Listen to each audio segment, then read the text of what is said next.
సమూయేలు మొదటి గ్రంథము 3వ అధ్యాయము 1 నుండి 10 వచనాలు ఈ విధంగా ఉన్నాయి. బాలుడని సమూయేలు ఏలి ఎదుట యెహోవాకు పరిచర్య చేయుచుండెను. ఆ దినములలో యెహోవా వాక్కు ప్రత్యక్షమగుట అరుదు, ప్రత్యక్షము తరచుగా తటరక్షించలేదు అని మొదటి వచనము రాయబడి ఉన్నది. సో ఈ మొదటి వచనము దేవుని వాక్కు అరుదైపోయినటువంటి దినాలు లేదా ఆధ్యాత్మిక నిశ్శబ్ద కాలం,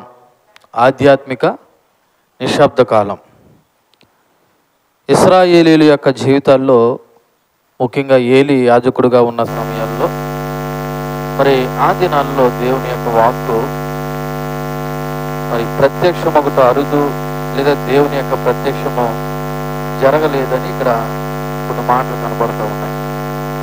అయితే దానికంటే ముందు 3వ అధ్యాయం 1వ వచనం ఈ విధంగా ప్రారంభించబడ్డది.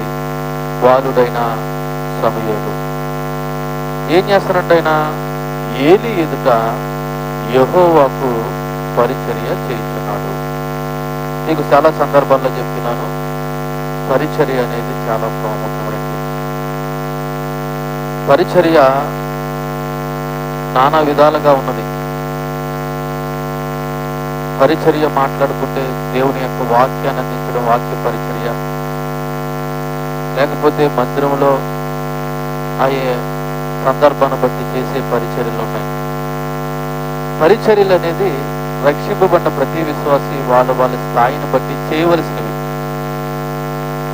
గమనించండి, ఇక్కడ బాలుడుగా సమూయేలు ఉన్నప్పుడే దేవుని సన్నిధానంలో దేవుని పరిచర్య చేస్తున్నాడు. కానీ ఈ రోజున ఆధ్యాత్మికంగా రక్షింపబడ్డామని చెప్పుకుంటున్న వారిలో పరిచర్య చేసే గుణాలు కనబడలేదు. నేను అనుకుంటాను బహుశా వాళ్ళు రక్షింపబడలేదు. పరిచర్య చేయలేని వారుగా ఉన్నారంటే బహుశా వీరు రక్షింపబడలేదు. రక్షింపబడిన వారైతే ఎంతో కొంత పరిచర్య, ఏదో విధంగా పరిచర్య, ఎక్కడో దిక్కిన పరిచర్య చేసేవారుగా ఉంటాం. ఇక్కడ సమూయేలు గురించి మాట్లాడుకుంటే సమూయేలు బాల్యం నుంచి దేవుని మందిరంలో ఉంటున్నాడనే విషయం మనకు అర్థమవుతుంది. 2వ అధ్యాయము 11వ వచనంలో కూడా తర్వాత ఎల్కానా రామాలోని తన ఇంటికి వెళ్ళిపోయాను. అయితే ఆ బాలుడు యాజకుడైన ఏలి ఎదుట యెహోవాకు పరిచర్య చేయుచున్నాడు. ఇదే 2వ అధ్యాయము 18వ వచనంలో కూడా బాలుడైన సమూయేలు నారతో చేయబడిన ఏఫోదు ధరించుకుని యెహోవాకు పరిచర్య చేయుచున్నాడు. ఇప్పుడు మనం చదవబడిన 3వ అధ్యాయం 1వ వచనంలో బాలుడైన సమూయేలు ఏలి ఎదుట యెహోవాకు పరిచర్య చేస్తున్నాడు. ఎందుకు పరిచర్య ఎవరికి చేస్తున్నారు? ఎవరికండి? దేవుడికి. మీరేమనుకుంటారంటే పరిచర్య అంటే ఏదో వ్యక్తిగతంగా పాస్టర్ గారికో లేకపోతే ఊరకనే చేస్తున్నారేమో అని అనుకుంటూ ఉంటారు. పరిచర్య మనుషులుగా చేసేది. పరిచర్య ఎవరికి? దేవునికి. అది ఎవరు గ్రహిస్తారంటే రక్షింపబడిన వాళ్ళు గ్రహిస్తారు, విశ్వాసం కలిగిన వాళ్ళు గ్రహిస్తారు. బాలుడైనటువంటి సమూయేలు బాల్యం నుంచి దేవుని మందిరంలో ఉండి యెహోవాకు పరిచర్య చేస్తున్నారు. ఇక్కడ ఇంకొక పని కూడా ఉంది. ఆయన ఏలి ఎదుట అంటే ఏలి ఆధ్వర్యంలో ఉండి పరిచర్య చేస్తున్నాడు. అంటే తెలుసా, యాజకుడైన ఏలి ఏమి చెబితే అది చేస్తున్నాడు. మందిరంలో పరిచర్య చేస్తున్నాడని చెప్పేసి తను ఇష్టం వచ్చినట్టు చేయట్లేదు. ఎవరు ఆధ్వర్యంలో ఉండి పని చేస్తున్నాడు? యాజకుడు. ఏలి ఎదుట అనే మాటకు అర్థం ఏంటంటే ఏలి యొక్క మార్గదర్శకత్వంలో, ఆయన ఆధ్వర్యంలో ఏలి ఏ విధమైన పనులు అప్పచెప్తే ఆ పనులు చేస్తూ ఉన్నారు. గమనించండి ఒకసారి, మీ వ్యక్తిగత జీవితాల్లో మీరు పరిచర్యలు ఏ విధంగా చేస్తున్నారో లేదా మీ పిల్లల చేత చేయిస్తున్నారో అన్నది ఒకసారి మీరు ఆలోచించేయండి. ఇకపోతే ఈ 1వ వచనంలో మరొక మాట ఏముందంటే ఆ దినములనే మాటకి ఇశ్రాయేలీయుల యొక్క ఆధ్యాత్మిక పరిస్థితిని వివరిస్తుంది. ఆ దినాలలో ఇశ్రాయేలీయుల యొక్క ఆధ్యాత్మిక పరిస్థితి ఎలా ఉందంటే దేవుని యొక్క వాక్య ప్రత్యక్షం అవట్లేదంట, లేదా దేవుని యొక్క దర్శనాలు లేదా ఆయన యొక్క ముఖ దర్శనం కావట్లేదంట. దానికి కారణం ఏంటంటే ఏలి యొక్క కుమారులు ఓప్ని ఫినెహాసుల యొక్క పాపం అవ్వచ్చు, లేదా యాజకుడైన ఏలీ యొక్క బాధ్యత రాహిత్యం అవ్వచ్చు. ఏదేమైనా ఆ దినాలలో దేవుని యొక్క వాక్కు లేదా ఆయన దర్శనం లేదా ఆయన మాటలు అనేవి వినబడినటువంటి కాలం ఒక ఆధ్యాత్మిక నిశ్శబ్దమైనటువంటి కాలం. అయితే ఇక్కడ ఒకసారి మనం జ్ఞాపకం చేసుకుందాం. నిజానికి దేవుని మందిరంలో యాజక నియామాలు లేదా నియామకాలు లేదా యాజకత్వానికి సంబంధించిన ఏ కార్యకలాపాలు ఆగట్లేదు. దేవుని మందిరంలో జరగవలసిన యాజక కార్యకలాపాలు అన్ని జరుగుతున్నాయి కాబట్టి 2వ అధ్యాయంలో నైవేద్యం తీసుకొచ్చిన వాళ్ళ యొక్క బలి పశువు యొక్క బలి భాగాలు శ్రేష్టమని మాకు కావాలని ఎవరు అడిగారు? ఓప్ని ఫినెహాసులు అడుగుతున్నారంటే మందిరంలో ఏం జరుగుతుంది? యాజక సంబంధమైనటువంటి అన్ని కార్యక్రమాలు జరుగుతున్నాయి. ఏ బలియాగము ఆగలేదు. కాకపోతే దేవుని యొక్క వాక్కు మాత్రం రావట్లేదు, వినపడలేదు. దీన్ని బట్టి మనం అర్థం చేసుకోవాల్సిన విషయం ఏంటంటే ఆ రోజుల్లోనైనా ఈ రోజుల్లోనైనా దేవుని యొక్క వాక్కు కానీ దేవుని యొక్క దర్శనం కానీ మనుషులకి వినబడలేకపోవడానికి కనబడలేకపోవడానికి కారణం దేవుని మాటకి విధేయత చూపించలేకపోవడం. ఏం చూపించలేకపోవడం? విధేయత. ఈ రోజుల్లో కూడా ఆదివారం ఆరాధన మొదలుకొని సంఘ నియామక కూటాల్లో బుధవారం లేదా శుక్రవారం ఉపవాస ప్రార్థన లేదా విజ్ఞాపన ప్రార్థన లేకపోతే క్రిస్మస్, గుడ్ ఫ్రైడే, ఈస్టర్, ఉపవాస కూటాలు, భారీ బహిరంగ సభలు ఏమి ఈ రోజున మందిరంలో జరగడం మానేస్తున్నాయి? అన్నీ జరుగుతున్నాయి. కానీ దేవుని యొక్క వాక్కు దేవుని యొక్క దర్శనం కనబట్టలేదు, వినపట్టలేదు. కారణం ఏంటో తెలుసా? ప్రజలు వాక్యాలైతే వింటున్నారు కానీ విన్న వాక్యానికి విధేయత చూపించట్లేదు. కాబట్టి ఈ రోజున దేవుని యొక్క దర్శనం కానీ దేవుని యొక్క వాక్కు కానీ మనము పొందలేకపోతాం. ఆ రోజుల్లో ఇశ్రాయేలు పరిస్థితి ఇలాగే ఉన్నది. అన్ని సవ్యంగా జరుగుతున్నాయి. మందిరంలో జరగవలసిన బలియాగాలు అన్నీ జరుగుతున్నాయి. కానీ దేవుని వాక్యం మాత్రం ఏమవట్లేదంట? ప్రత్యక్షం అవ్వట్లేదంట. ఎందుకు అవ్వట్లేదు? పేరుకు మాత్రం బలియాగాలు, పేరుకు మాత్రం ప్రార్థనలు, కానీ విన్న వాక్యానికి మాత్రం ప్రజల్లో ఏం లేదంటే విధేయత లేదు. కాబట్టి గమనించండి, ఇటువంటి ప్రతికూల పరిస్థితుల్లో తనకి విధేయులైన వారికి దేవుడు ప్రత్యక్షంగా సమీపంగా ఉన్నాడు. దేవునికి మహిమ కలుగును గాక. ఇటువంటి ప్రతికూల పరిస్థితుల్లో కూడా దేవుడు ఎవరికి సమీపంగా ఉన్నాడో తెలుసా?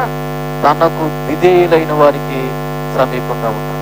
ఒక పక్క మందిరంలో యాజక బలియాగాలు జరుగుతూ ఉన్నా ఏలీ గాని ఏలీ కుమారుల యొక్క పరిస్థితులు అతి దారుణంగా ఉండి నైతికత తప్పినా అదే మందిరంలో దేవుని యొక్క సేవ చేస్తున్న బాలుడైన సమూయేలు మాత్రం దేవుడు విడిచిపెట్టలేదు. ఏ చిన్నపిల్లోడనా? కాదు. ఆయన దేవుని యొక్క భయభక్తులు కలిగి దేవునికి పరిచర్య చేస్తున్నాడు. ఒకవేళ మనం కూడా అనుకోవచ్చు, ఇటువంటి ప్రతికూల పరిస్థితుల్లో ఇటువంటి భయంకరమైన దినాలలో ఎవరండి దేవుడు వాక్యం బట్టి దేవుడు మాటను బట్టి అంత ఖచ్చితంగా బ్రతికేసింది అని మీరు అనుకోవచ్చు. కానీ ఒక మాట చెప్తున్నాను, దేవునికి భయపడి దేవునికి లోబడి మనము కానీ జీవించినట్లయితే ఎవరి అవిధేయతను బట్టి దేవుడు మాట్లాడకపోవచ్చేమో కానీ నీ విధేయతను బట్టి దేవుడు నీకు తప్పకుండా సమీపంగా ఉంటాడు.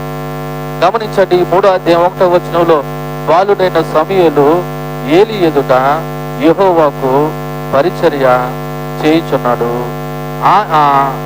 ఆ దినములలో యెహోవా వాక్కు ప్రత్యక్షమగుట అరుదు, ప్రత్యక్షము తరచుగా తటక్షించట్లేదు. అంటే దేవుని యొక్క మరి దర్శనం కానీ దేవుని యొక్క మాట కానీ అక్కడ మరి వినబడట్లేదు, కనబడట్లేదు అనేది 1వ వచనం మనకి జ్ఞాపకం చేస్తుంది.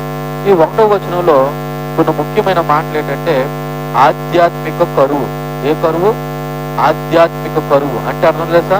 కరువు అంటే మామూలుగా ఆహారాలు లేకపోవడము, లేకపోతే మనకి ఇబ్బందికరంగా ఉండడమే కరువు. కానీ ఇశ్రాయేలీల పరిస్థితి ఎలా ఉందంటే దేవుని వాక్కు వినబడకపోవడం కూడా కరువే. ఏంటంటే దేవుని యొక్క వాక్కు వినబడకపోవడం, ప్రకటించబడకపోవడం కూడా కరువే.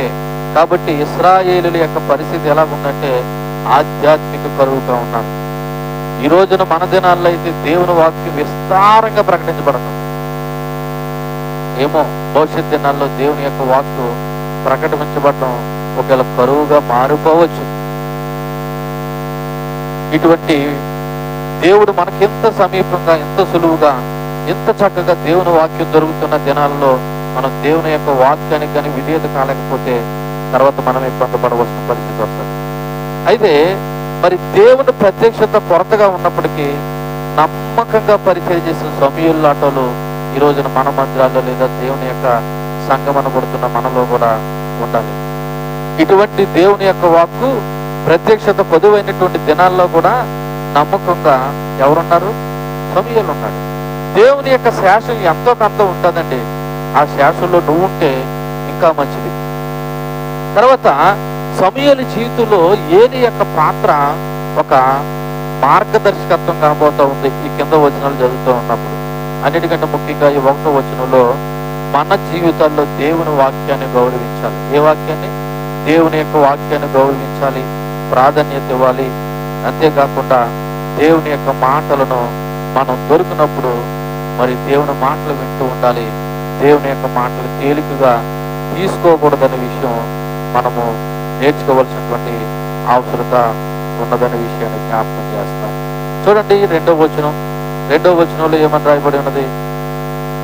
ఆ కాలమందు ఏలీ కన్నులు మంద దృష్టి గలవైనందున అతడు చూడలేక తన స్థలమందు పండుకొని ఉండగాను. ఆ కాలమందు అంటే దేవుని యొక్క వాక్కు, దర్శనము వినబడని కనబడినటువంటి కాలములో ఏలీ యొక్క పరిస్థితి గురించి ఇక్కడ చెప్పబడి ఉన్నది. ఏలీ ఎలాగున్నాడంట? తన కన్నులు మంద దృష్టి గలవి, అంటే అంధత్వం వచ్చేసింది. ఏమొచ్చేసింది? అంధత్వం అంటే చూపు కనబట్టలేదు. అంతేకాకుండా తన స్థలమందు పండుకొని ఉన్నాడంటే కదలలేనటువంటి స్థితిలో ఉన్నాడు. అయినా ఊబకాయస్తుడు, లేకపోతే భారీ పర్సనాలిటీ కాబట్టి తన అంధత్వాన్ని బట్టి, తన భారీ శరీరాన్ని బట్టి, ఒకటి చూపు కనబడక, 2 బరువును బట్టి, శరీరాన్ని బట్టి కదలలేక తను ఏ స్థలం వద్దైతే పండుకుంటున్నాడో అక్కడే ఉన్నటువంటి పరిస్థితులు కనబడుతున్నాయి. ఇక్కడ ఏలీ యొక్క భౌతిక అంధత్వము మరియు ఆధ్యాత్మిక అంధత్వం కూడా కనబడుతుంది. భౌతిక అంధత్వం అంటే శరీరానుసారంగా ఏలీకి ఏం కనపడలేదు? చూపు కనపడలేదు.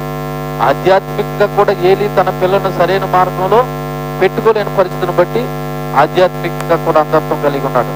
ఫలితంగా ఏమి జరిగిందంటే చురుకైన పాత్ర వహించవలసిన ఏలీ దేవుని మందిరంలో ఎలా ఉన్నాడంటే తటస్థంగా ఉండిపోవాల్సిన పరిస్థితి వచ్చింది. యాజకుడు చురుకుగా ఉండాలా? యాజకుడు దేవుని మందిరంలో ఎలా ఉండాలా? చురుకుగా పనిచేయాలా? కానీ ఏలీ పరిస్థితి ఎలాగైపోయింది తెలుసా? ఒకటి చూపును బట్టి, తన శరీరాన్ని బట్టి చురుకైన పాత్ర ప్రదర్శించవలసినటువంటి ఏలీ ఒక నిశ్చల స్థితిలో ఉండిపోయి తన వైఫల్యాన్ని బయట పెట్టుకోవాల్సిన పరిస్థితి వచ్చింది. ఒక రకంగా చెప్పాలంటే దేవుని యొక్క మందిరంలో ఆయన పని పాట లేనట్టుగా ఉన్నాడు. దానికి కారణం ఏంటంటే దేవుని యొక్క వాక్యం వినబడట్లేదు, దేవుని దర్శనం కనబడట్లేదు. ఉన్నామా అంటే ఉన్నాము అన్నట్టుగా దేవుని మందిరంలో తన పరిస్థితి ఉంది తప్ప మరి తన ఆధ్యాత్మికంగా లేదా శారీరకంగా చురుకైన పాత్రలు అయితే కనబడట్లేదు. కాబట్టి ఇక్కడ కూడా మనం ఒకసారి ఆలోచన చేద్దాం. మన యొక్క ఆధ్యాత్మిక స్థితి ఎలాగున్నది? ఏదో ఉన్నట్టుగా ఉన్నామా? ఈ ఆధ్యాత్మిక స్థితిలో ఏమైనా ఎదుగుతున్నామా? ఏలీ మంద దృష్టిని బట్టి కదలలేని స్థితిలో ఉన్నాడు. నాకు తెలిసి మీరు ఎవరు అంత అంధత్వం కలిగిన వారు కాదు కదా. మరి దేవుని సన్నిధానంలో, దేవుని యొక్క మందిరంలో కాకుండా మీ వ్యక్తిగత జీవితంలో మీ ఆధ్యాత్మిక స్థితి ఎలా ఉన్నదన్నది ఒకసారి ఆలోచన చేయండి. మీకు మరలా జ్ఞాపకం చేస్తున్నాను, చదువు వచ్చిన వాళ్ళు దేవుని వాక్యాన్ని చదవండి, చదువు రాని వాళ్ళు దేవుని వాక్యాన్ని వినండి. ఈ 2 చేస్తూనే ప్రతి వ్యక్తి వ్యక్తిగతంగా ప్రార్థనలో ఎదగాలనే విషయాన్ని మీకు జ్ఞాపకం చేస్తూ ఉంటాను. అంతేకాకుండా ఇక్కడ మనం గమనించినట్లయితే ఏలీ కన్నులు మందదృష్టి గలవైనందున అతను చూడలేక తన స్థలమందు పండుకొని ఉన్నాడు. అంటే చూపు అనేది ఎంత అవసరమో మనకు తెలుసు కదా. అయితే దేవుని యొక్క వెలుగు, దేవుని యొక్క మాట కూడా మనకు అంతే అవసరం. ఎందుకు ఈ మాట జ్ఞాపకం చేస్తున్నానంటే, ఏలి శారీరకంగా చూపు లేని దాన్ని బట్టి ఆయన కదలలేని స్థితిలో ఉన్నాడు. ఒకవేళ ఆధ్యాత్మికంగా నీవు దేవుని యొక్క ప్రత్యక్షతను కానీ దేవుని యొక్క వెలుగును కానీ పొందలేని స్థితిలో ఉంటే నువ్వు కూడా ఎలాగుంటావంటే కదలేని స్థితిలో అంధకారంలో ఉన్నట్టుగానే ఉండే పరిస్థితులు వస్తాయి. కాబట్టి ఒకసారి మనము ఆలోచన చేయండి, మన ఆధ్యాత్మిక స్థితిగతులు ఏ విధంగా ఉన్నాయన్నది మీరు ఒకసారి జ్ఞాపకం చేసుకోండి. మనలో ఆధ్యాత్మిక శూన్యత ఉండకూడదు. ఏ శూన్యత ఉండదు? ఆధ్యాత్మిక శూన్యత అనేది, అంటే ఖాళీ అనేది మన జీవితంలో ఉండకూడదనే విషయాన్ని మీకు జ్ఞాపకం చేస్తా ఉన్నా. 3వ వచనం చూడండి, 3వ అధ్యాయము 3వ వచనం. దీపము ఆరిపోక మునుపు సమూయేలు దేవుని మందసమున్న యెహోవా మందిరములో పండుకొని ఉండగాను అని 3వ వచనంలో రాయబడి ఉన్నది. ఇక్కడ ఒక మాట జ్ఞాపకం చేసుకుంటే, మొదటగా దీపము ఆరిపోక మునుపు అని రాయబడి ఉన్నది. దీపము, సాధారణంగా దీపం ఎందుకు వెలిగిస్తారు? వెలుగు గురించి. అంటే చీకటిలో ఉన్న మనకి వెలుగు అనగా, అది ఇంట్లో అయితే మన ఇంట్లో ఉన్న వస్తువులు మనకు తేటగా కనబడాలన్న ఉద్దేశంతో, ఒకవేళ ప్రయాణం అయితే మార్గము ముందు ఎలాగున్నదన్న ఉద్దేశంతో దీపం వెలిగిస్తారు. దేవుని మందిరంలో దీపం ఎందుకంటే అది దేవుని యొక్క వాక్కుకు, దేవుని యొక్క మాటకు ఒక సూచనగా, ఒక వెలుగు సంబంధంగా మరి దీపం అనేది వెలుగుతూ ఉండాలి. నిజానికి దీపము ఆరిపోక మునుపు అని రాయబడినది. బహుశా ఎప్పుడు అనుకున్నారు దీపం ఆరిపోక మునుపు అంటే? ఎప్పుడు అనుకున్నారు? సాయంకాలమా? మనకేం అర్థమైందంటే దీపాలు ఆర్పేసుకుని పడుకోవడం మనకు అలవాటు కాబట్టి బహుశా దీపం ఆరిపోవడం అంటే ఆర్పేసి పడుకోవడం అనుకుంటున్నారు. కానీ దేవుని మందిరంలో దీపము నిత్యము వెలుగుతుండాలి. నిత్యం వెలుగుతుండాలంటే బహుశా దీపం ఎప్పుడు దాకా వెలుగుతుండాలి? తెల్లవారు వరకు వెలుగుతూ ఉండాలి. ఎంతవరకు? తెల్లవారు వరకు. ఇంకా పగల పని లేదు. అంటే సాయంత్రం దీపం వెలిగిస్తే మరలా దీపం వరకు వెలుగుతూ ఉండాలి, తెల్లవారు వరకు వెలుగుతూ ఉండాలి. అంటే దీపం ఆరిపోక మునుపు అంటే బహుశా ఇంకా తెల్లవారు అవుతుందనగా అటువంటి సమయంలో దేవుని యొక్క దర్శనం ఎవరికి కానీ వినబడబోతుందంటే, బాలుడైనటువంటి సమూయేలుకి దేవుని దర్శనం వినబడబడుతుంది. చూడండి, ఇక్కడ రాయబడిన మాట దీపం ఆరిపోక మునుపు. రెండోది, సమూయేలు దేవుని మందసం ఉన్న యెహోవా మందిరంలో పండుకొని ఉండగా. అంటే దేవుని యొక్క మందిరంలో సమూయేలు ఎక్కడ పడుకుంటాడంటే మందసము ఎక్కడ ఉంటుందని చెప్పాను మీకు ఇంతకు ముందు వాక్యంలో చెప్పినప్పుడు, అతి పరిశుద్ధ స్థలం అని ఉంటుంది. మరి అతి పరిశుద్ధ స్థలంలోకి ఎవరు కూడా ప్రవేశించకూడదు. మరి బహుశా ఈయన ఎక్కడ పడుకుని ఉంటాడు? ఒకవేళ పరిశుద్ధ స్థలం ఉందో, లేకపోతే అతి పరిశుద్ధ స్థలానికి పక్కన ఏదైనా గది ఉన్నదో, మొత్తానికి మందసానికి సమీపంగా, ఇంకో మాటలో చెప్పాలంటే ఏలీకి సమీపంగా, ఏలీ పిలిస్తే ఆయన పిలుపు వినబడే విధంగా ఆయన పండుకొని ఉన్నాడు. ఎక్కడ పండుకున్నాడంటే యెహోవా మందిరంలో. ఒక్క మాటలో చెప్పాలంటే ఇక్కడ చూడండి, సమూయేలు బ్రతుకంతా దేని చుట్టూ తిరుగుతుందంటే దేవుని యొక్క మందసం చుట్టూ, మందిరం చుట్టూ తిరుగుతుంది. ఈ రోజున మన బ్రతుకు కూడా దేని చుట్టూ తిరగాలంటే దేవుని చుట్టూ, యేసుక్రీస్తు చుట్టూ, వాక్కు చుట్టూ తిరుగుతూ ఉండాల.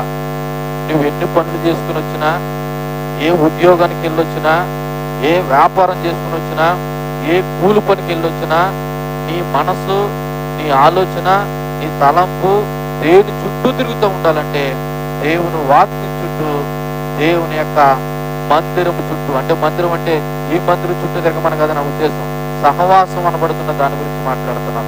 కాబట్టి చూడండి, బాలుడైన సమూయేలు యొక్క జీవితం ఒక రకంగా ఎక్కడ ఆయన జీవితం గడుస్తూ ఉందంటే దేవుని యొక్క మందిరంలో ఆయన పండుకొని ఉండగా అని రాయబడి ఉన్నది. అంటే షిలోహులో ఉన్నటువంటి దేవుని మందిరంలో, ఇంకా సొలొమోను ఆలయాన్ని కట్టక ముందు దేవుని మందసం ఎక్కడ ఉండేదంటే ఆ షిలోహులో దేవుని యొక్క మందిరంలో ఉండేదన్నమాట. కాబట్టి ఇప్పుడు దేవుని మందసం ఉన్న చోట సమూయేలు అతి సమీపంగా ఉండి దేవుని యొక్క ప్రత్యక్ష సంభాషణ వినడానికి, లేదా ఏలు యొక్క మాటకు, లేదా ఏలు చెప్పే పనికి అందుబాటులో ఉండడానికి విధంగా సమూయేలు ఆయన దైనందిన జీవితంలో రొటీన్ గా అలా జరుగుతూ ఉన్న పరిస్థితులు కనపడుతున్నాయి. ఈ 3వ వచనంలో నుండి మనం నేర్చుకోవాల్సిన కొన్ని ప్రాముఖ్యమైన విషయాలు జ్ఞాపకం చేసుకుంటే, అందులో మొదటగా మనము మన జీవితాల్లో దేవుని సాన్నిధ్యం అనేది కనపడుతూ ఉండాలి. మన జీవితాల్లో దేవుని యొక్క సాన్నిధ్యం అంటే ఏంటో తెలుసా? ఇందాక చెప్పుకున్నట్లు నువ్వు ఎన్ని పనులు చేసుకున్నా, ఎక్కడ తిరిగి వచ్చినా నీ యొక్క ఆధ్యాత్మిక వాతావరణం అంతా దేని చుట్టూ తిరగాలంటే దేవుని యొక్క వాక్యం చుట్టూ తిరుగుతూ ఉండాలి. రెండోది, నీకు ఆధ్యాత్మిక మార్గదర్శకత్వం వహించడానికి ఒక ప్రాముఖ్యత, ఒక నాయకుడు అనేవాడు కూడా ఉండాలనే విషయాన్ని అది మన 4వ వచనంలో జ్ఞాపకం చేసుకుంటాం.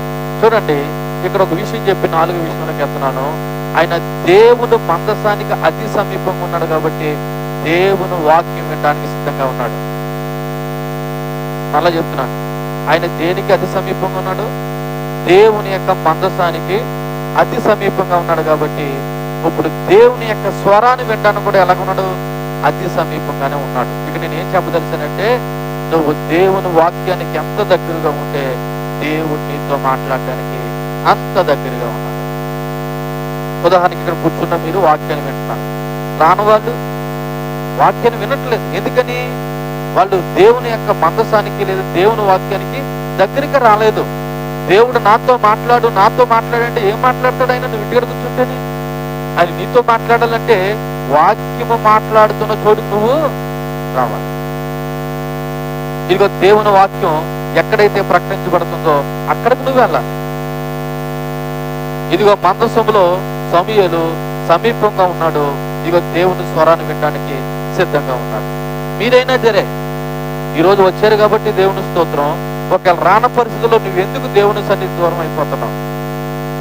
నీ దృష్టిలో ఈ రోజు ఆదివారమే ప్రాముఖ్యత అనుకోకు. మరలా జ్ఞాపకం చేస్తున్నాను, సంఘ నియామక ప్రతి కూటములోనూ కూడా దేవుని వాక్యాన్ని వినడానికి నువ్వు ఎలా ఉండాలి తెలుసా? సంసిద్ధంగా ఉండాలి. నువ్వు దేవుని వాక్యాన్ని వద్దనుకుంటున్నావంటే నువ్వు దేవుణ్ణే వద్దనుకుంటున్నావు. నువ్వు దేవుని వాక్యాన్ని వద్దనుకుంటున్నావు అంటే నువ్వు ఎవరిని వద్దనుకుంటున్నావు? అంటే ఈ రోజు వద్దనుకుంటున్నానండి, మళ్ళీ నాకు రేపు కావాలనుకుంటే దాన్ని ఏమంటారు తెలుసా? భక్తిహీనత అంటారు. ఏమంటారు? భక్తిహీనత. కాబట్టి దేవుని వాక్యాన్ని వినడానికి ఎల్లప్పుడూ సంసిద్ధులుగా ఉండాలి. దేవుడు సన్నిధానంలో మందసానికి సమూయేలు అతి సమీపంగా ఉండి అతి దగ్గరగా ఉన్నట్టు దేవుని పిల్లలమైన మనము కూడా దేవుని యొక్క మందిరంలో దేవుని వాక్యాన్ని వినడానికి ఎల్లప్పుడూ సంసిద్ధులుగా ఉండాలనే విషయాన్ని ఇక్కడ మనం నేర్చుకోవాల్సిన అవసరం ఉంది. చూడండి, 4వ వచనం చదువుదాం. యెహోవా సమూయేలును పిలిచెను, అతడు చిత్తమండి నేనున్నానని చెప్పి ఏలీ దగ్గరకు పోయి, నీవు నన్ను పిలిచితివి కదా, నేను వచ్చినానను. అందుకు అతడు, నేను పిలవలేదు, పోయి పండుకోమని చెప్పగా అతను పోయి పండుకొనెను. ఇక్కడ ఏం రాయబడి ఉన్నదంటే, డైరెక్ట్ గా యెహోవా సమూయేలును పిలిచినని ఉంది. అంటే దేవుడు డైరెక్ట్ గా పేరు పెట్టి పిలిచాడు. దేవుడు పిలిచే విధానంలో ఇదొకటి. కొన్నిసార్లు దేవుడు డైరెక్ట్ గా పేరు పెట్టి పిలవచ్చు, లేకపోతే కొన్నిసార్లు పేరు పెట్టి పిలవకపోయినా వాక్యం ద్వారానైనా నీతో మాట్లాడచ్చు. దేవుడు తన సేవకి ఎన్నుకునే విధానంలో లేదా దేవుడు తన పని చేయడానికి కొత్త నాయకత్వాన్ని ఇక్కడ సంసిద్ధం చేస్తున్నాడు. ఎందుకంటే ఆల్రెడీ ఏలీ కుమారుల యొక్క సేవా నాయకత్వం ఏమైపోయింది? ఆధ్యాత్మికంగా క్షీణించిపోయింది. వాళ్ళ పాపంలో ఉన్నారు, ఆధ్యాత్మికంగా సచ్చిన వారుగా ఉన్నారు. దేవుని యొక్క మందిరంలో సేవ చేయడం విషయంలో వాళ్ళు విఫలమయ్యారు. వెంటనే దేవుడు ఆల్టర్నేటివ్ ఎన్నుకుంటున్నాడు. ఏం చేస్తున్నాడు? దేవుడు ఆల్టర్నేటివ్ ని ఎన్నుకుంటున్నాడు. అయితే ఇక్కడ ఒక ప్రశ్న, దేవుడు ఆల్టర్నేటివ్ ఎన్నుకున్నాడు కాబట్టి ఎవరిని పడితే వాళ్ళని ఎన్నుకోవట్లేదు. ఎవరిని ఎన్నుకుంటున్నాడు? ఎవరైతే దేవుని యొక్క సన్నిధికి సమీపంగా ఉన్నారో వాళ్ళని వెనుకుంటున్నాడు. మీరు గమనించాలి, దేవుడు తన పని చేయడానికి ఒకవేళ దేవుడు నీకు అవకాశం ఇస్తే నువ్వు తప్పించుకొని తిరిగావనుకో, దేవుడు మరొకరి ద్వారా చేయించుకుంటాడు. అలాగని చెప్పి ఎవరితో పడితే వాళ్ళతో చేయించుకోడు. ఆ వ్యక్తి కూడా ఏమై ఉండాలంటే దేవునికి సమీపస్తుడే ఉండాలి. ఇదిగో సమూయేలు దేవుని మందిరంలో దేవునికి సమీపంగా అటువంటి ప్రతికూల పరిస్థితుల్లో దేవుని పరిచయం చేస్తూ దేవుని యొక్క మాటకు విధేయత చూపిస్తూ ఏలీ ఎదుట తన లోబడి భయపడి జీవిస్తూ ఉన్నాడు. ఒక రకంగా చెప్పాలంటే ఏలి యొక్క నాయకత్వం కింద ఆయన పనిచేస్తూ ఉన్నాడు. ఇప్పుడు గమనించండి, సమూయేలు ఎవరి నాయకత్వంలో పనిచేస్తున్నాడు? ఏలి నాయకత్వంలో. పరిచర్య ఎక్కడ చేస్తున్నాడు? దేవునికి చేస్తున్నాడు. ఇప్పుడు దేవుడు ఒక నాయకత్వాన్ని ఆమోదిస్తున్నాడా లేదా? ఆమోదిస్తున్నాడు. అదేంటి ఆయన కింద నేను పనిచేయడం అని నువ్వు అనుకోకు. దేవుడు ఒకరి కింద పెట్టాడంటే నువ్వు నమ్మకంగా పనిచేయాల. ఇప్పుడు సమూయేలు ఏలి ఎదుట దేవుడు పని నేర్చుకుంటున్నాడు. అంటే ఏలి చెప్పినట్టు వింటూనే చేస్తూనే దేవునికి భయపడుతున్నాడు. అందుకే దేవుడు ఇప్పుడు డైరెక్ట్ గా సమూయేలు అని పిలిచాడంట. ఏం చేశాడంట? సమూయేలు అని పిలిచాడు. ఓ రకంగా చెప్పాలంటే ఫస్ట్ టైము దేవుని యొక్క మాటను సమూయేలు ప్రత్యక్షంగా విన్నాడు. చాలా రోజుల తర్వాత అని చెప్పాలి. ఓ రకంగా మన ప్రారంభ వచనంలో 3వ అధ్యాయం 1వ వచనంలో రాయబడి ఉన్నది, ఆ దినాలలో దేవుని యొక్క వాక్కు ప్రత్యక్షమవుట అరుదు. అటువంటి ప్రతికూల పరిస్థితుల్లో ఇప్పుడు సమూయేలు దేవుని మాటను ప్రత్యక్షంగా ఫస్ట్ టైం తన జీవితంలో విన్నాడు. ఒక రకంగా చెప్పాలంటే ఒక రకంగా ఎంతో ధన్యుడు అని చెప్పాలి. ఎంతో ధన్యుడు అని చెప్పాలి. ఎందుకంటే దేవుని యొక్క స్వరం వినడం నిజంగా ధన్యతే. ఇంక చూడటం అనేది ఇంక గొప్ప ధన్యత. కాబట్టి యెహోవా సమూయేలు అని పిలిచాడంట. కానీ సమూయేలుకి ఇంకా అంత ఆధ్యాత్మిక పరిపక్వత లేక, మందిరంలో అంటే పరిచర్య చేస్తున్నాడు కానీ దేవుని స్వరం వినడం అనేది ఆయన ఎప్పుడు తన జీవితంలో వినలేదు, చూడలేదు.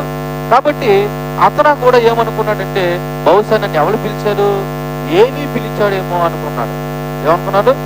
ఏలి పిలిచాడేమో అనుకుని ఏం చేశాడంట? డైరెక్ట్ గా ఎవరి దగ్గర పోయాడంట? ఏలి దగ్గర పోయి అతడు చిత్తమండి నేనున్నానని చెప్పి ఏలి దగ్గర పోయి, నువ్వు నన్ను పిలిచిదు కదా, నేను వచ్చాను. అతడు అయితే నేను పిలవలేదు, పోయి పండుకోమని చెప్పాను అని రాయబడి ఉన్నది. గమనించండి, ఇక్కడ దేవుని పిలవడంలో దేవుడే స్వరం తీసుకున్నాడు. సమూయేలు ఏం కోరుకోలేదు. దేవుడే సమూయేలుతో మాట్లాడడానికి స్వరం తీసుకున్నాడు. ఇక్కడ మనం గమనించాలి, మన జీవితంలో శ్రద్ధగా పనిచేస్తే, నమ్మకంగా పనిచేస్తే, యథార్థంగా జీవిస్తే దేవుడే స్వరం తీసుకుని నీతో మాట్లాడతాడు. ఎలా పనిచేయాలా? ఆయన్ని మన జీవితాల్లో సొంత రక్షకునిగా స్వీకరించి శ్రద్ధగాను, నమ్మకంగాను, యథార్థంగాను జీవిస్తే దేవుడే నీతో ఏం చేస్తాడంటే మాట్లాడతాడు. అంతేకాదు దేవుని యొక్క స్వరాన్ని కూడా గుర్తెరగాలి.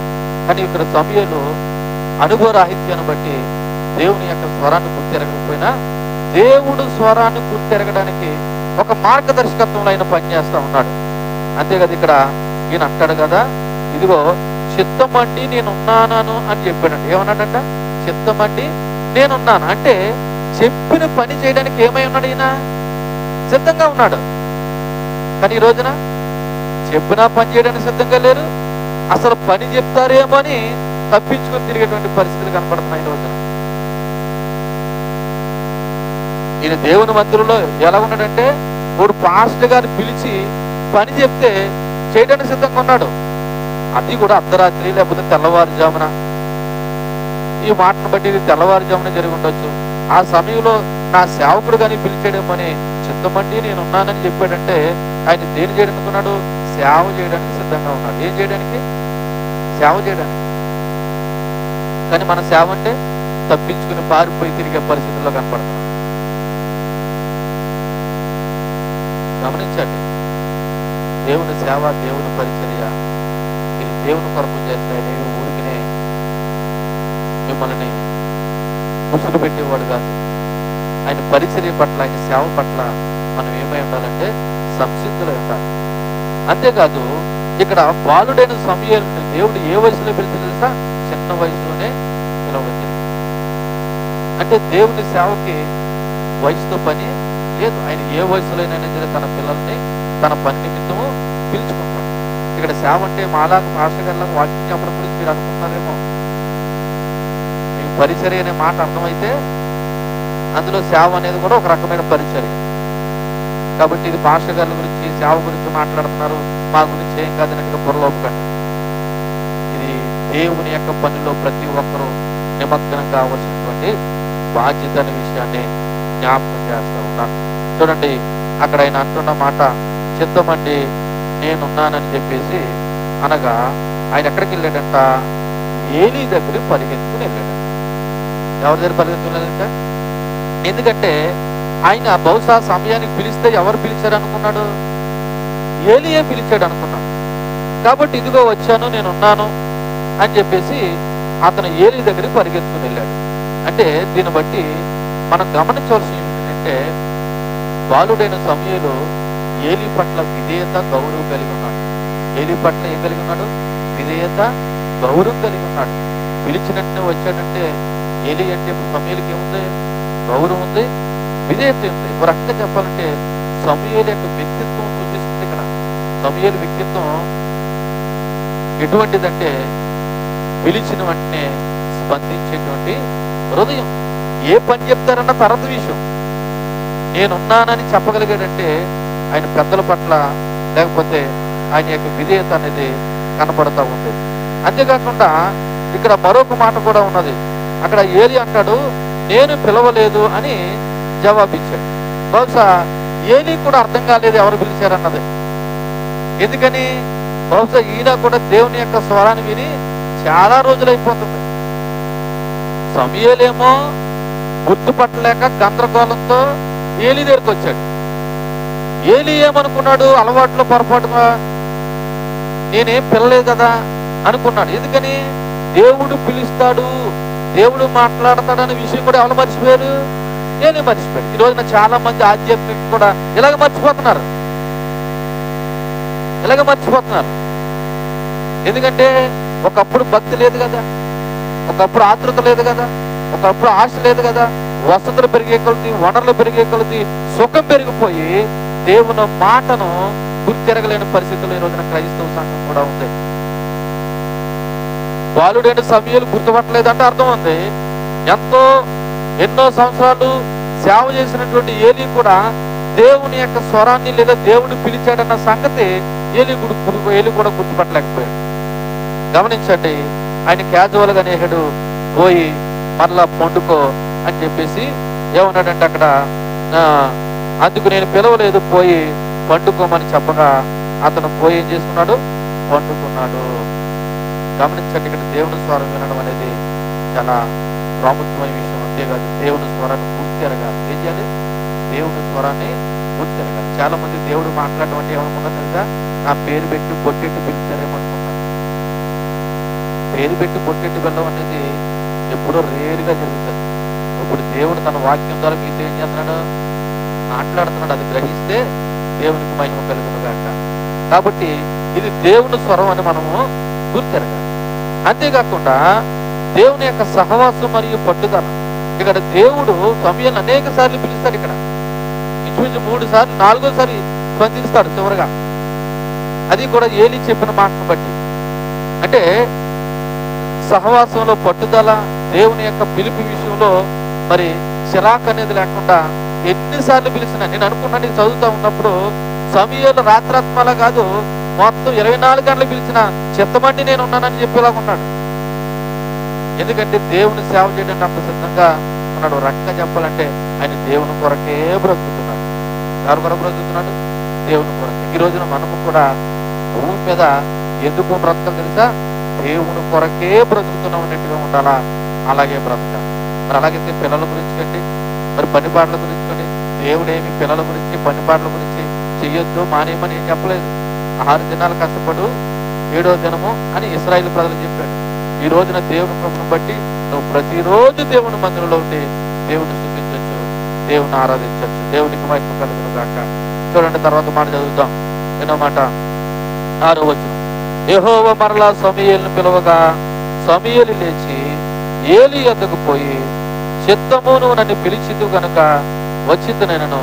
అయితే అతడు, నా కుమారుడా, నేను నిన్ను పిలవలేదు, పోయి పండుకొనమని చెప్పును. సేమ్ అగైన్, రెండోసారి దేవుడు మరలా సమూయేలుని పిలిచాడు.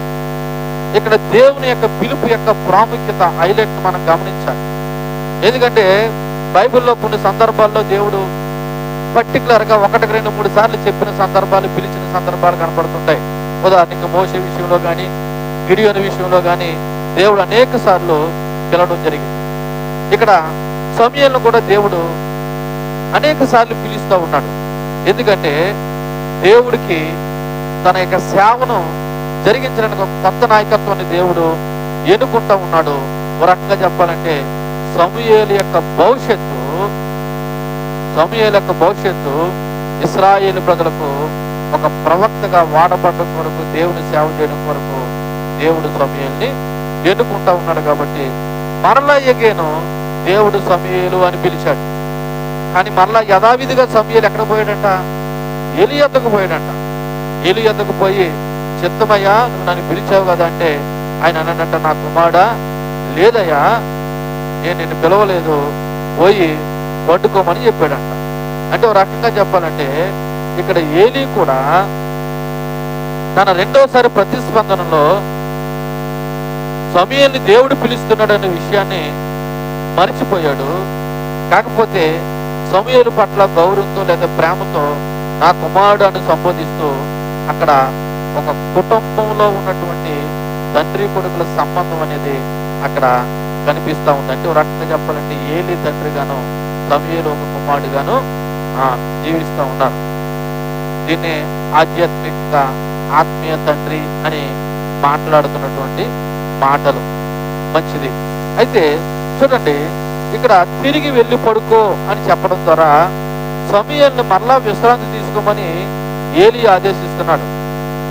అంటే దాని అర్థం ఏంటంటే ఇంకా పండుకో, ఇంకా నేను పిలవలేదు, ఇది టైం కాదు లేవడానికి అన్నట్టుగా మాట్లాడుతూ ఉన్నాడు. ఈ సమయంలో మనం గమనించవలసిన విషయం తెలుసా? దేవుని యొక్క నిరంతర పిలుపు అనేది మనం గుర్తిరగాలి. దేవుని యొక్క నిరంతర పిలుపు. అంతేకాదు దేవుని యొక్క స్వరాన్ని గుర్తిరిగే వరకు దేవుడు నీతో మాట్లాడుతూనే ఉంటాడు. దేవుడి యొక్క స్వరాన్ని గుర్తిరిగే వరకు దేవుడు నీతో మాట్లాడుతూ ఉంటాడు. అంతేకాదు దేవునితో వ్యక్తిగత సంబంధం అనేది చాలా ప్రాముఖ్యమైనది. సమూయేలుని దేవుడు పేరు పెట్టి పిలిచినప్పుడు సమూయేలుకి దేవునికి ఉన్న వ్యక్తిగత సంబంధం ఎంత ప్రాముఖ్యమైనదో గమనించండి. దీనికి చిన్న ఉదాహరణ చెప్తాను. అలా వెళ్ళిపోతా ఉన్నాం వీధిలో, నీకు తెలిసిన వాడు పేరు పెట్టి పిలిచాడంటే బహుశా అతనికి నీకు ఎంత వ్యక్తిగత సంబంధం ఉంటే పేరు పెట్టి పిలుస్తాడు. అదే నువ్వు ఎవరో తెలియదు అనుకో, ఏమని పిలుస్తాడు తెలుసా? చెయ్యి చూపో, సైగ చేసో, ఏదో ఒరేనో వసేనో పిలుస్తాడు. కానీ పేరు పెట్టి పిలిచారంటే ఆయనకి నీకు ఆల్రెడీ ముందే ఉండాలా, పరిచయం ఉండాలి. ఇప్పుడు దేవుడు సమూయేలు అని పిలుస్తున్నాడంటే మరి దేవునికి సమూయేలుకి ఇక్కడ సమూయేలును దేవుడు పిలవడం విషయంలో దేవుడికి అందరి పేర్లు తెలుసు. కానీ సమూయేలు దేవుడికి తెలిసే విధంగా ఆయన దేవుడి మందిరంలో పరిచయం చేస్తున్నారు. అది ప్రాముఖ్యమైన విషయం. అందుకే నీకు అప్పుడప్పుడు చెప్తూ ఉంటాను, నీకు మనకెవరో తెలియడం కాదు, మనమే దేవుడికి తెలిసే విధంగా. దేవుడు మనకు తెలుసు, లేకపోతే దేవుడి యొక్క మాట వింటున్నాం కాబట్టి దేవుడు తెలుసు అని అనుకుంటున్నాం. దేవుడికి నువ్వు కూడా తెలియాలి. ఎలాగా? నిన్ను పేరు పెట్టి పిలిచేంత ఆధ్యాత్మికంగా మనం కూడా ఎదగాలనే విషయాన్ని జ్ఞాపకం చేస్తున్నాను. చూడండి 7వ వచనంలో సమూయేలు అప్పటికి యెహోవాని ఎరగకుండెను, యెహోవా వాక్కు ఇంకను ప్రత్యక్షము కాలేదు. రకంగా చెప్పాలంటే 1వ వచనంలో చెప్పబడినట్లు దేవుని యొక్క వాక్కు వినబడినటువంటి దినాలలో అప్పుడు సమూయేలు అంట ప్రత్యక్షంగా దేవుని యొక్క స్వరాన్ని వినలేదు. ఒకవేళ వినుంటే, ఒకవేళ ఇప్పుడు విన్నాడు కదా, భవిష్యత్ దినాల్లో అనేక సార్లు దేవుని యొక్క స్వరానికి స్పందించి అని పిలిచి దేవుడేనంటావని మళ్ళీ ఎక్కడ కన్ఫ్యూజ్ పడలేదు. ఎందుకని? దేవుని రుచి చూశాడు, దేవుని యొక్క స్వరాన్ని రుచి చూశాడు, దేవుడు ఎలా మాట్లాడతాడని గ్రహించగలిగాడు. కాబట్టి ఇక్కడ ఏలీ ఆధ్వర్యంలో సమూయేలు దేవుని మందిరంలో పరిచయం చేస్తున్న దేవుని యొక్క వాక్కును స్వరాన్ని ప్రత్యక్షంగా వినేంత అనుభవాన్ని అయితే ఇంకా ఆయన సంపాదించుకోలేదు. ఇటువంటి సమయంలోనే నీకు సరైన నాయకత్వం ఇచ్చే నాయకుడు కావాలా? ఇటువంటి సమయంలో నీకు ఎవరు కావాలా? సరైన నాయకత్వం ఇచ్చే నాయకుడు కావాలా? ఎందుకని? ఇప్పుడు బాలుడైన సమూయేలు మందిరంలో పరిచయం చేస్తున్నాడు, కానీ దేవుని యొక్క స్వరాన్ని వినేటువంటి మరి ఆ అనుభవం ఇంకా లేదు. కాబట్టి ఈయన ఎవరి దగ్గరికి వెళ్తున్నాడు? మాట్లాడితే ఏలీ దగ్గరికి వెళ్తున్నాడు. ఎందుకు వెళ్తున్నాడు ఏలీ దగ్గరికి? నన్ను పిలిచింది ఎవరంటే ఏలీ అనుకుంటున్నాడు. ఇప్పుడు నీకు కూడా ఒక సరైన ఆధ్యాత్మిక నాయకత్వం ఉండాలి. నేను పిలుస్తున్నది దేవుడా, నీతో మాట్లాడుతున్నది దేవుడా, ఒకవేళ ఈ వాక్యం ద్వారా దేవుడు నాతో మాట్లాడినప్పుడు నాకు ఎలా కనిపించిందని చెప్పుకోవడానికి ఇంకొక ఆత్మీయ నాయకత్వం ఉండాలి. మనకు ఆత్మీయ నాయకత్వం కాదు కదా, విన్న వాక్యాన్ని నెమరు వేసుకుంటేనే చాలు. మన నాయకత్వాలన్నీ ఎవరో అన్నది మీకు తెలుసు. ఉదయం ధ్యానం చేసాం, పోయిన వారం కూడా గుర్తు చేసుకున్నాం. వాక్యం మీ జీవితంలో ఎందుకు నిష్ప్రయోజనం అయిపోతుందంట? విశ్వాసం కలిగిన వారితో కలిసి ఉండటం లేదు కాబట్టి మీ జీవితంలో వాక్యం అయిపోతుంది, నిష్ప్రయోజనం అయిపోతుందని ఏప్రిల్ రాసిన పత్రిక 4వ అధ్యాయము 3వ వచనంలో రాయబడి ఉన్నది. అంటే మనకి సరైన నాయకత్వం లేదు. ఒకవేళ సరైన నాయకత్వాన్ని పెట్టుకుంటే ఆయన నన్ను ప్రశ్నిస్తాడేమో, తిరిగి అడుగుతాడేమో, ఎందుకు వచ్చిన గొడవ, నేనే రాజుని, నేనే మంత్రిని అన్నట్టుగా ఎవరి కాలం బ్రతుకుతున్నాను. అందుకే ఈ న్యాయాధి బ్రతుకంత చివరిలో చెప్పబడినట్టు నాయకులు లేని దినాల్లో, అనగా వాళ్ళ దినాల్లో రాజు లేకపోతే వాళ్ళు ఎలా బ్రతుకుతున్నారంటే ఎవరి వాళ్ళు ఇష్టానుసారంగా బ్రతుకుతున్నారు. ఈ రోజున మన జీవితంలో దేవుడు నాయకుడిగా లేకపోయినా, ఒకవేళ మనుషుల పరంగా సరైన ఆధ్యాత్మిక నాయకులు పెట్టుకోకపోయినా మన జీవితాలు కూడా ఎలా ఉంటాయంటే ఇష్టానుసారంగా ఉంటాయి. నిన్ను అడిగేవాడు ఉండడు, ప్రశ్నించేవాడు ఉండడు, ఇది తప్పు అని చెప్పినా దాన్ని సరి చేసుకోవడానికి నీకు మనస్తత్వం ఉండదు. ఎందుకని? నీకెవరు లేరు, నాయకత్వం లేదు, ఆధ్యాత్మిక నాయకత్వం లేదు. ఒక నాయకుడి కింద పడి ఒక నాయకుడు చెప్పినట్టుగా మనం ఆలకిద్దాము, ఆయన మన మంచి కోరి, మన ఆధ్యాత్మిక జీవితాన్ని మంచి కోరి, మేలు కోరి మన సరైన మార్గాలు నడిపిస్తాడనే విధానం అవసరం లేదు. ఈ రోజున ఎలాగున్నారంటే వచ్చామా, విన్నామా, పోయామా అంతే. ఒకవేళ సంఘంలో సహవాసంలో సీనియర్ కలిగినటువంటి విశ్వాసంలో కొద్ది బలంగా కలిగిన వారిని ఒక ఆత్మీయ నాయకురాలుగా పెట్టుకుంటాను, లేకపోతే ఆమె సలహా తీసుకుంటాను, ఇవేమీ లేదు. ఆమె నాకంటే మోతుబరా, నాకంటే తోపా అన్నిటిగా భావించేవాళ్ళే తప్ప ఒకళ్ళ కింద మనం నేర్చుకుందామనే ఆలోచన లేకుండా పోతాం. గమనించండి, సమయంలో బాలుడుగా ఉన్న సమయంలో దేవుని వాక్యం వినడం లేదా దేవుని స్వరాన్ని వినడం ఆ అనుభవం లేకపోయినా అనుభవం కలిగిన వ్యక్తి దగ్గరికి వెళ్ళి అయినా ప్రతిస్పందిస్తున్నాడు. ఏమంటున్నాడంటే, మాట్లాడితే ఏలీ దగ్గరికి వెళ్ళి అడుగుతున్నాడు, అయ్యా నువ్వు నన్ను పిలిచావా అని అడుగుతున్నాడు. నన్ను పిలిచావా అని అడుగుతున్నాడు. ఏలీ ఏం చెప్తున్నాడు? అయ్యా నేను పిలవలేదు, పోయి పండుకోమని చెప్తున్నాడు. అంటే ఏలీ ఏ విధమైన స్పందనించాడన్న దానికంటే సమూయేలు మాత్రం ఒక ఆధ్యాత్మిక నాయకత్వంలో ఆయన ఏం చేస్తున్నాడంటే పని చేస్తా ఉన్నాడు. కాబట్టి ఇక్కడ నీకు నాకు కూడా సరైన ఆధ్యాత్మిక నాయకత్వం లేకపోతే దేవుని స్వరాన్ని గుర్తిరగడంలో నువ్వు ఫెయిల్ అవుతావు.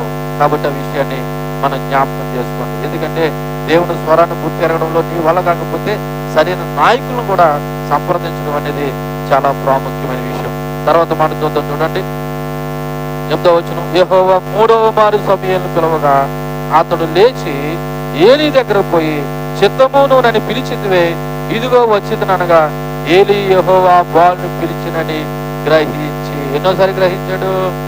మూడోసారి. ఎన్నోసారి? మూడోసారి. గమనించండి, దేవుని యొక్క స్వరాన్ని ఒకసారి వినకపోయినా, రెండోసారి వినకపోయినా, మూడోసారి అయినా, నాలుగోసారి అయినా వినకపోతే ఎలాగా? నిజానికి ఇన్ని సంవత్సరాలు మీ భక్తి జీవితంలో దేవుని యొక్క స్వరాన్ని విన్నవారైతే మీరు ఎలా ఉంటారో తెలుసా? పౌలు చెప్పినట్లు మాంసం తినేవారుగా ఉంటారు. అంటే అర్థం ఏంటో తెలుసా? దేవుని వాక్యాన్ని చెప్పే స్థాయిలో ఉండాలా. అలాగే ఎందుకు ఉండట్లేదంటే అసలు దేవుడు ఏంటన్నది మనకి అర్థం కాదు. మరలా ఈ దేవుడు సమూయేలు 3వసారి పిలిచాడు, సమూయేలు అని పిలిచాడు. పిలిస్తే ఈయన మళ్ళీ ఎక్కడ పోయాడు? ఏలీ దగ్గర పోయి, చిత్తం నాయన, ఇదిగో నువ్వు నన్ను పిలిచావు కదా, ఇదిగో నేను వచ్చానని చెప్పాడు. కానీ ఈసారికి ఏలీకి బలు వెలిగింది. మన భాషలో చెప్పాలంటే ఏం వెలిగిందంటే, సమూయేలు పిలుస్తున్నది నేను కాదు, సాక్షాత్తు దేవుడే. ఒకవేళ నీకు కూడా ఒక బలు వెలగాలి. ఏంటో తెలుసా? మాట్లాడుతున్నది భాష గారు కాదు, దేవుడే నాతో మాట్లాడుతున్నాడు అన్నప్పుడు నువ్వు చాలా జాగ్రత్త కలిగి, భయం కలిగి దేవుని వాక్యాన్ని వింటావు. మీకు మరలా జ్ఞాపకం చేస్తాను, ఆయన వాక్యానికి సమీపంగా ఉన్న వారితో దేవుడు మాట్లాడతాడు తప్ప ఆయన వాక్యం పట్ల నిర్లక్ష్యం వహించే వారితో దేవుడు మాట్లాడు. ఇంకో విషయం చెప్పనా, ఇక్కడికి వచ్చిన తర్వాత కూడా వాక్యాన్ని వినకపోయినా సరే దేవుడితో మాట్లాడినట్టే, మాట్లాడలేనట్టే. ఏ వినకపోతే? వాక్యాన్ని వినకపోతే. ఎందుకంటే ఇక్కడికి వచ్చిన తర్వాత కూడా వాక్యాన్ని నిర్లక్ష్యం చేసే వాళ్ళు ఉంటారు. ఏదో పేరుకి వచ్చి కూర్చుంటారు అంతే, వాక్యాన్ని వినరు. ఇంటికాడు ఉంటే రానంలో సంగతి వేరే విషయం. కానీ ఇక్కడికి వచ్చి కూడా దేవుని వాక్యాన్ని నిర్లక్ష్యం చేసే వాళ్ళు ఉంటారు. మరలా చెప్తున్నాను, ఎవరైతే దేవుని వాక్యానికి అతి సమీపం ఉండి దేవుడు నాతో మాట్లాడుతున్నారని భావిస్తారో దేవుడు వాళ్ళతోనే మాట్లాడతాడు. ఈసారి మూడోసారి యెహోవా సమూయేలుని పిలిచాడు. యథావిధిగా తన విధేయతను చూపించి తన నాయకుడి దగ్గరికి వెళ్ళిపోయాడు. అప్పుడు ఏలీ మాత్రం అన్నాడు గ్రహించి, అప్పుడు ఆ బాలుని పిలుస్తున్నది యెహోవా అని గ్రహించాడు. ఒక రకంగా చెప్పాలంటే మరి ఏలీ యొక్క అవగాహన ఆ సమయంలో ఒక రకంగా పనిచేసింది. తన అనుభవం ఒక రకంగా పనిచేసింది. ఎందుకంటే దేవుడే పిలుస్తున్నాడనే సత్యాన్ని గ్రహించాడు. ఎందుకంటే ఏలీ కూడా ఆ అనుభవం ఉంది కాబట్టి ఆయన గ్రహించి ఏమన్నాడంటే ఇది దైవికమైన పిలిపే కానీ మరొకటి కాదన్నట్టుగా భావించి ఆయన ఈసారి ఏ విధమైన సలహా ఇవ్వబోతున్నాడు అన్నది ఒకసారి మనం గమనించాలి. చూడండి అక్కడ చూడండి, మరలా ఒకసారి 8వ వచనం చదువుతున్నాను. యెహోవా 3వ మారు సమూయేలును పిలవగా అతడు లేచి ఏలీ దగ్గరకు పోయి, చిత్తము నువ్వు నన్ను పిలిచిందివే, ఇదిగో వచ్చిందనగా ఏలీ యెహోవా ఆ బాలుని పిలిచినని గ్రహించి. సమూయేలుని పిలిచాడనే విషయాన్ని ఎవరు గ్రహించారు? ఏలీ గ్రహించారు. 3వ మారు దేవుడు పిలిచిన తర్వాత అర్థమైంది, ఇన్నిసార్లు వస్తున్నాడే సమూయేలు, నేనైతే పిలవట్లేదే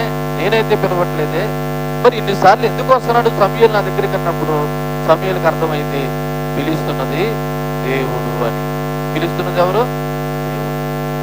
కాబట్టి ఆయన ఏ రకమైన సలహా ఇచ్చాడో చూడండి. 9వ వచనంలో, నువ్వు పోయి పండుకోము, ఎవరైనా నిన్ను పిలిచిన యెడల యెహోవా నీ దాసుడు ఆలకించుచున్నాడు, ఆజ్ఞ ఇమ్మని చెప్పుమని సమూయేలుతో అనగా సమూయేలు పోయి తన స్థలమందు పండుకొనెను. ఈసారి ఏలీ ఏ విధమైన సలహా ఇచ్చాడు తెలుసా? ఈసారి కానీ నిన్ను ఎవరైనా పిలిస్తే నువ్వు అనవలసిన మాట తెలుసా? యెహోవా నీ దాసుడు ఆలకించుచున్నాడు. ఇప్పుడు దేవుని యొక్క మాట వినేవాళ్ళు ఎలా ఉండాలి తెలుసా? దాసులుగా ఉండాలి. అంటే అర్థం ఏంటంటే తగ్గించుకుని, చిత్తం ప్రభువా నువ్వు నాతో మాట్లాడు అన్నట్టుగా దేవుని మందిరంలోకి వచ్చి రావాలి. ఆయన మాట్లాడతాడంట, నేను వెంటే ఉంటాను లేకపోతే లేదంటే అది నీ నిర్లక్ష్యం. ఏలీ ఏ విధమైన సలహా ఇస్తున్నాడు? అయ్యా సమూయేలు, ఈసారిగా నిన్ను పిలిస్తే నువ్వేమన్నా తెలుసా? యెహోవా నీ దాసుడు ఆలకించుచున్నాడు అని ఒక సలహా ఇచ్చి సమూయేలుని పండుకోమని మరలా పంపించడం జరిగింది. మనం గమనించాలి, ఇక్కడ సమూయేలుని దేవుడు పదే పదే పిలుస్తున్నాడు అనే సత్యాన్ని ఏలీ గ్రహించి దేవుని యొక్క సందేశాన్ని ఈసారి స్వీకరించే పరిస్థితిలో ఒక మంచి సలహా ఇచ్చి పోయి పండుకోమన్నాడు. అక్కడ ఒక మాట చెప్పాడు ఆయన, నీ దాసుడైన నేను ఆలకించుచున్నాను. అంటే ఇప్పుడు దేవుడు మాట్లాడుతుండగా మనం ఏం చేయాలి? నిద్రపోవాలి, అంతే కదా? ఏం చేయాలి?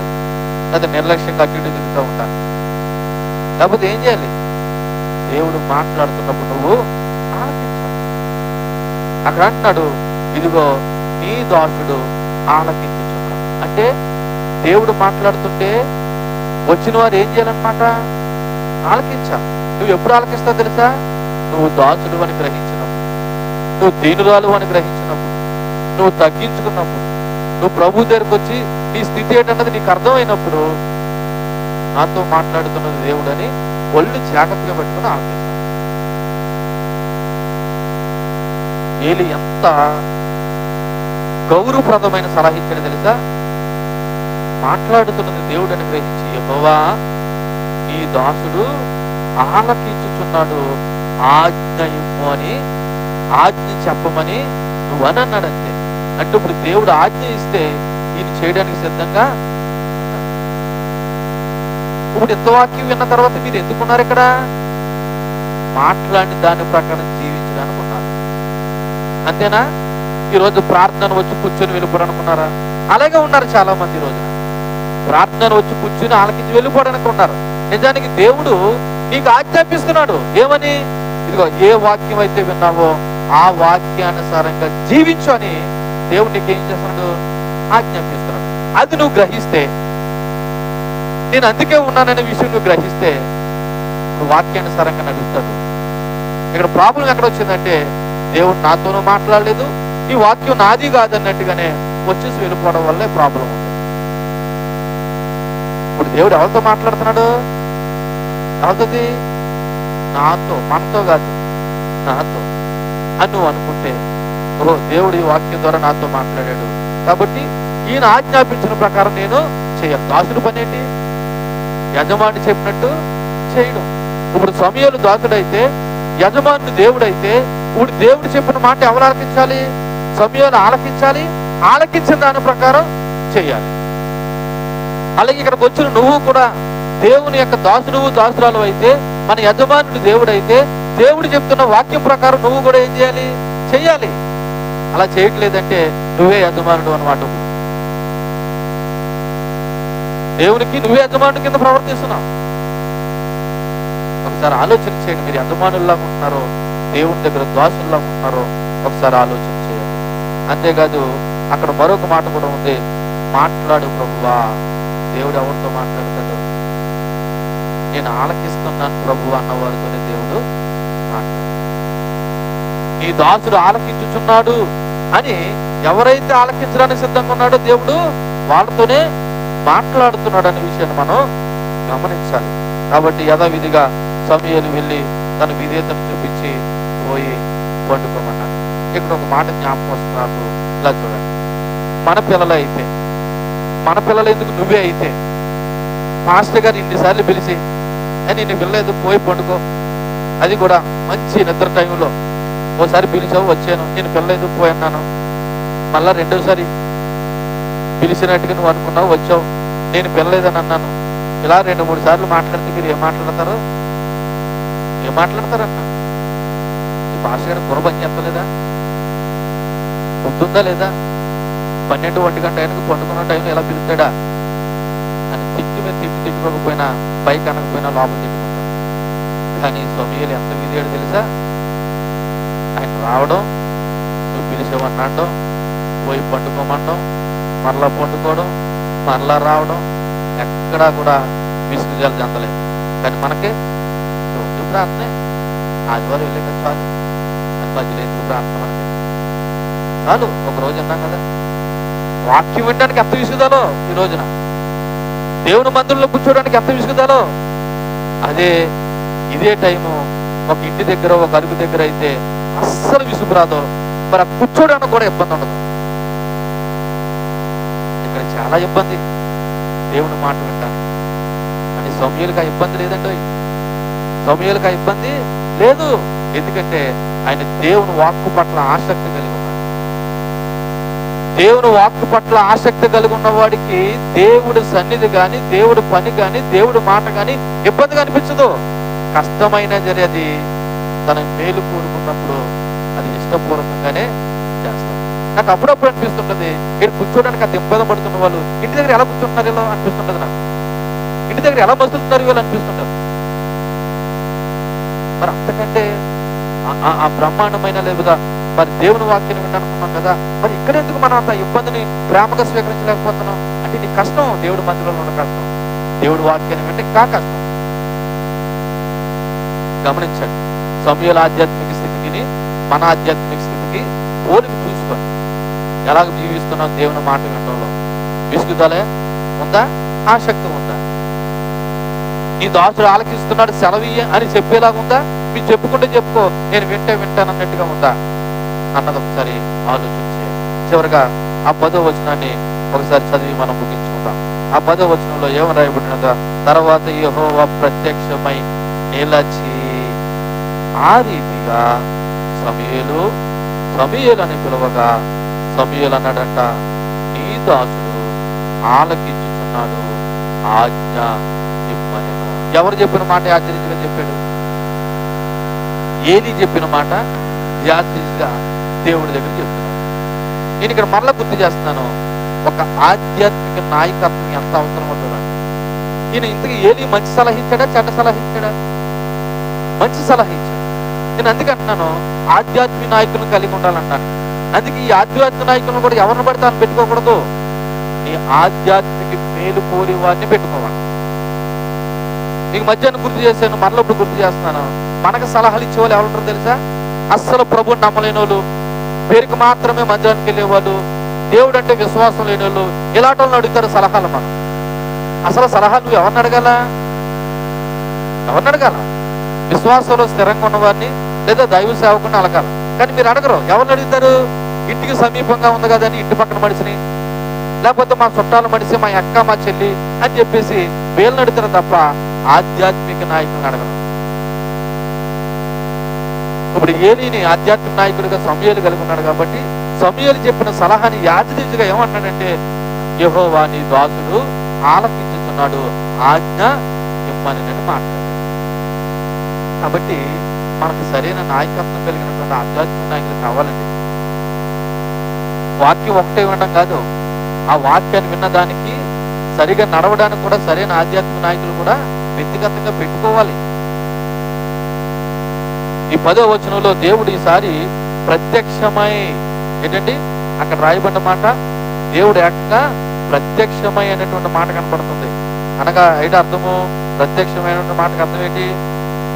బహుశా దేవుడు ఆయనకి కనపడ్డాడు అన్నమాట, లేదా మాట్లాడుతున్నాడు అన్నమాట. ఏమంటున్నాడంటే ప్రత్యక్షమై నిలిచి ఆ రీతిగా ఏమన్నా తెలుసా, సమూయేలు అని పిలవగా సమూయేలు ఏమంటాడు తెలుసా, నీ దాసుడు ఆలకించుచున్నాడు, ఆజ్ఞ ఇమ్మనెను. దేవుడు వచ్చి అక్కడ నిలబడ్డాడు. దేవుడు సమూయేలుతో మాట్లాడుతున్నాడు. సమూయేలు ఏమంటాడు తెలుసా, చెప్పు నాయన, నీ సేవకుడు ఆలకించుతున్నాడు అంటున్నాడు.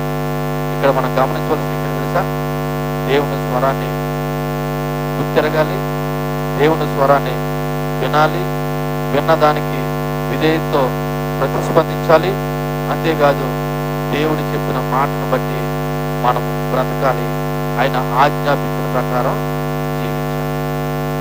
ఇలాగ మన జీవితంలో ఏ ఒక్కటి లేకపోయినా, ఎన్ని వాక్యాలు విన్నా వాక్యాలు మాత్రం వింటాం తప్ప వాక్యానుసారంగా నడవలేకపోవడానికి కారణం ఏంటంటే, ఇదిగో సమూయేలు మాట్లాడినట్టు నీ దాసుడు ఆలకించుతున్నాడు, ఆజ్ఞాపించు అని అనపోవాలి.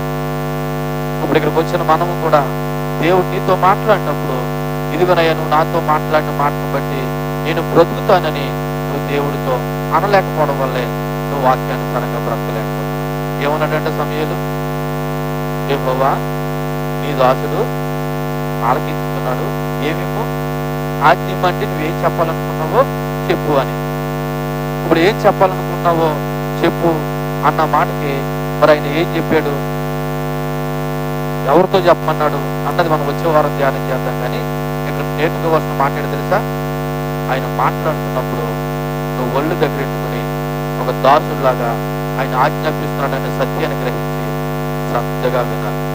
ఇప్పుడు ప్రార్థన చేయమంటాను, ఎవరు చేస్తారు ప్రార్థన? వాక్యం విన్నవాళ్ళు చేస్తారా? వాక్యం వినలేని వాళ్ళు చేస్తారా? వాక్యం వినలేని వాళ్ళు కూడా చేస్తారా ప్రార్థన? ఏ ప్రార్థన చేస్తారు తెలుసా, వాళ్ళ చిన్నప్పటి నుంచి నేర్చుకున్న పాట కూడా ఉంటుంది, ఆ పాఠమే చేస్తారు. కానీ వాక్యం విన్న వాళ్ళైతే ఏం చేస్తారు తెలుసా, వాక్యం దేవుడు నీతో ఏం మాట్లాడాడో అది చేస్తారు.